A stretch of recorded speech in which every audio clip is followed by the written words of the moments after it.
Nagkamali ako, and I want to say sorry for everything that I have done.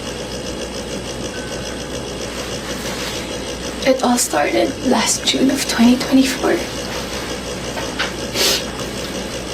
I was in a very dark place. I was lonely. And I was getting attention from Anthony. The kind of attention that I needed. When I sensed that there was this brewing attraction between Anthony and I, nadala ako sa emotions ko. And I knew that was wrong. I came clean right away. I told my ex everything, and I admitted things to him, and then we broke up. It wasn't easy. It was very hard for me, too. I announced the breakup. The reason why I became so emotional during the interview, because I was holding back a truth. Yun yung totoo.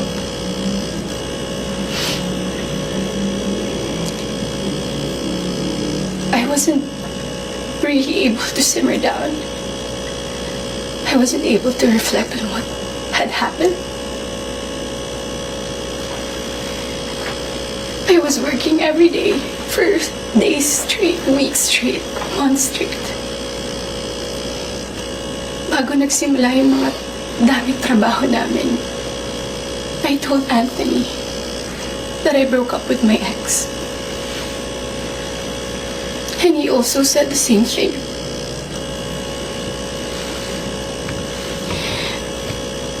Mind you, I was in a very lonely place. I was so lonely. And I was so vulnerable at that time.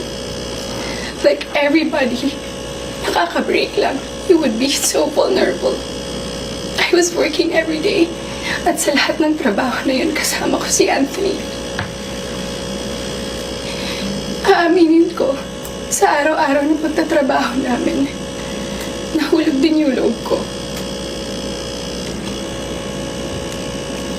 He would be very sweet to me. He would be such a gentleman to me. He would say things to me. He would tease me on the set in front of other people. He would tell all the people who were close to me that he was single. So, I was confident to act a certain way around him on the set. Because in the eyes of the people there, we were both single.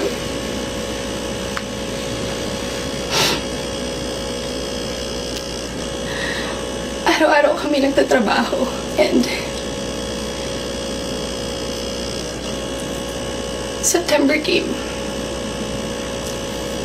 We went to Italy for our shoot sa teleserye namin na Incognito. And doon nag-start na naging deep yung pagkakilala namin sa isa't isa. I really fell. Nung pauwi na kami ng Italy, it was my birthday, and we were stuck at the airport the whole day. He would say things to me that are sweet. He would say promises. We would tell promises to each other. And then nung pauwi na ng Italy, I felt so happy that I had to post something on my IG story just to appreciate him during that day. And then pagka-uwi ko, I think that the next 2 days, I saw a post or reposts ni Jam on TikTok. Nakita ko lahat yun. And at that time, yung time frame na yun, nasa screenshots din na nangamusta ako. I said, kamusta si Jam? Nangamusta ako kay Jam. It wasn't because dahil alam ko na sila pa. Dahil alam ko na she was going through something and Anthony had to take care of her. But at that time, nagtatrabaho pa rin kami and he would still be the same way to me. I would ask him. God knows I asked him, nagkabalikan ba kayo? He said no. Do you still love her? He said no. He would say things na ako yung gusto niya and all. I really asked him so many times. And then the first wave of bashing on TikTok. Masakit yun para sa akin. I asked him, when are you gonna release a statement na wala na kayo? When? Because in the eyes of the public, you are taken. But I know that you're not. And you would be very sweet to me. When are you gonna release a statement? He would tell me he was waiting for the right moment. I didn't want to be pushy. I didn't want to aggravate things. So I waited and kept quiet because it wasn't my story to tell anyway. I kept quiet. October passed. We were working still every day. And then Halloween. It was the very first night we went out na medyo sweet kami sa isa't isa. The next day, Cham posted on her Instagram story. There were no names mentioned. There were no names, but people were insinuating that it was Anthony and I. So the waves of bashing came again. I asked him again, when are you gonna release a statement? God knows how many times I begged for a statement. I begged him to fix this because I was so tired of getting bashed. He said, wait, he's waiting for the right moment. I waited. I still kept quiet. I really wanted to speak up. But it wasn't my story and I would look really pathetic. Days went by. The press con of Incognito happened. He released a statement. To me, it was too late because at that time, I was slowly distancing myself from him romantically. The infatuation and the attraction died. But thank you for the statement. I thought everything was in the clear. I thought everything was gonna be okay. Ilang days nung lumipas. The screenshots. When I read it, it was 10 p.m. on a Tuesday night. When I read it, I was gutted. I was shocked. I'm truly embarrassed. Dahil nakita ng tao lahat yun without my consent. Against my will. I read the screenshots over and over and over again. Ang pinaka-na-shock ako dun, I read it. It was the perfect narrative. That there was this other woman. That there was this apologetic boyfriend. And the avoidant boyfriend towards the other woman. And the scorned woman. That's the narrative. That's her side of the story. And there's nothing wrong with that. But this is my side. This is my side. And I've been reading those screenshots. Doon ko napagtagpi-tagpi lahat. Na kaya pala hindi siya makapag-release ng statement. Dahil sila pa pala this whole entire time. I didn't know. I was in the dark. I didn't know. I had no idea. God knows. Ilang beses ako nagtanong. Ilang beses ako nanghingi ng statement. Doon ko rin na-realize bakit ganun yung reactions ni Jam. Now, I get her. I get her pain. I get her wrath. I get her anger. Kaya pala ganun.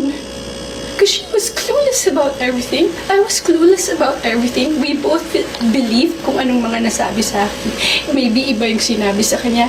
And I can attest that iba yung sinasabi sa akin. That's my side of the story. I have so many things to say.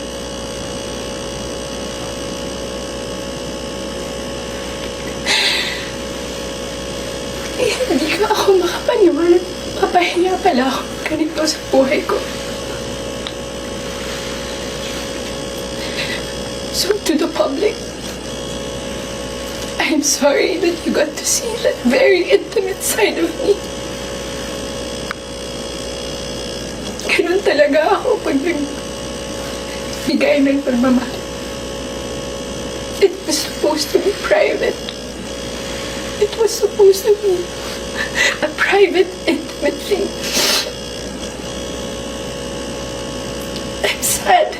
I'm sad na nakita yun ng tao. And yes, I don't want to play the victim here. Nagkamali din talaga ako.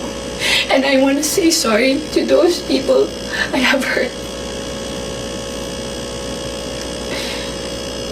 I reached out to Jam last November. I did not get a reply. I think that was last November. Because I wanted to know what's up. So, I'm sorry. Most especially, I'm very sorry. I'm truly sorry to those people who supported me for 10 years. Alam nila lahat na ginapang ko yung career ko. Mapunta lang sa kung saan ko gusto. Ginawa ko lahat. Pinihirapan ko lahat sa tulong nila. Nagagawa ko yung mga gusto. I don't know where I'm gonna go. I don't know saan ako papunta. Yung dignidad ko, hindi ko na mahanap. Whenever I go out, whenever I walk, I feel like I'm a naked woman walking. Hindi ko alam anong gagawin ko. I'm so embarrassed. And I'm sorry that you get to see that.